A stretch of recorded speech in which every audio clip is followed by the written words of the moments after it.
Ngayon adlaw mga mads, new day, new gala. So mao ni atong continuation sa gala nato sa Campiliaga, and then mao na ni ang second gala nato mga mads padulong sa Glan Sarangani. Nagrenta lang ang tinipadi og van mga mads with free driver na, and then nag-stop over lang mi diri sa ilahang viewing or tour tang Glan.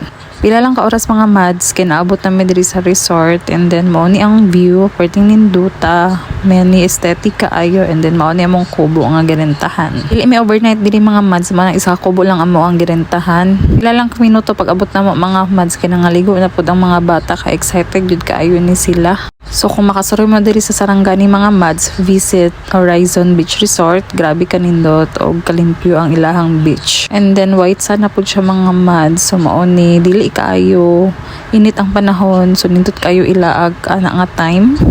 Nga enjoy kayo sa iling maliit dula-dula sa sand.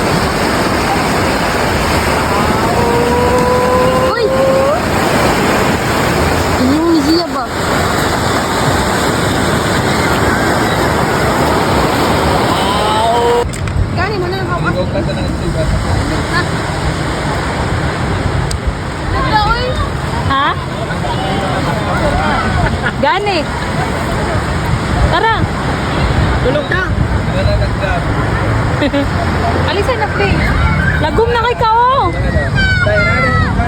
So grabe kay itom na ni aling maliit mga mads. So niya ang nagbantay pod kay halang mga ate. So kini nagilis na ko, and then naglaps na mi diri sa kubo kauban ang mga auntie ni Padi. So chill na kaayo mong laag karon mga mads, and then kami ra pod katong maigot sa van, maora pod ang nakauban. So dili mi mag-overnight diri mga mads, nindot unta akong naka-overnight mi diri pero next time na lang kay naapod mi stop overan nga balay nga dito mi nakasaad. So pila lang kami no to mga mads kay knockdown ang duha ka mga baby girl. So kani giduyan lang namo sila, and then dili pud kayo tantong igang og init, so naara pud sila diri sa gawas mga mad. Then naami nakita nga perfect spot para sa pictorial o pang Instagram mga mad. So padulong mi didto and then diri ani hapit ko kay nagvideo for reels.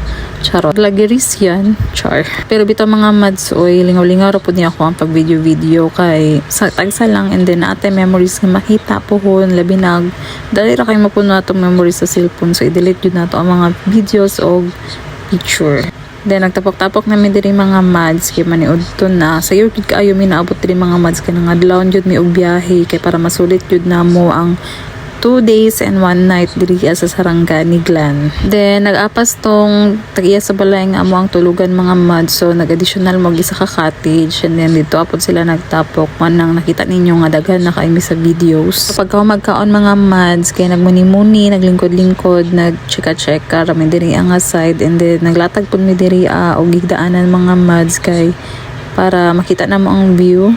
So enjoy kayo mi mga mads kay tagsara ni mahitabo, and then tagsara pod makauli og Pinas ang auntie ni Padi. So gisulit gyud ang panahon, ang time para mulaag kauban ang mga pamilya og mga bata. Kay puhon jud pagbalik sa auntie ni Padi diri para magbakasyon mga mads kay mga dalaga og ulitaw na jud sila. Nya maulaw na kaayo ni maguban-uban kay naa na pod sila mga sarili nilang gusto. Ito mga mads no. So ingana pod ko sa una mga mads atong dalaga pa ko nga dili kay ko nagasabay na sa pamilya kay na-enjoy ko sa akong mga barkada. And then maulang mga mads, see you sa next vlog na ani continuation sa among 2 days and 1 night dito sa Glan. Bye!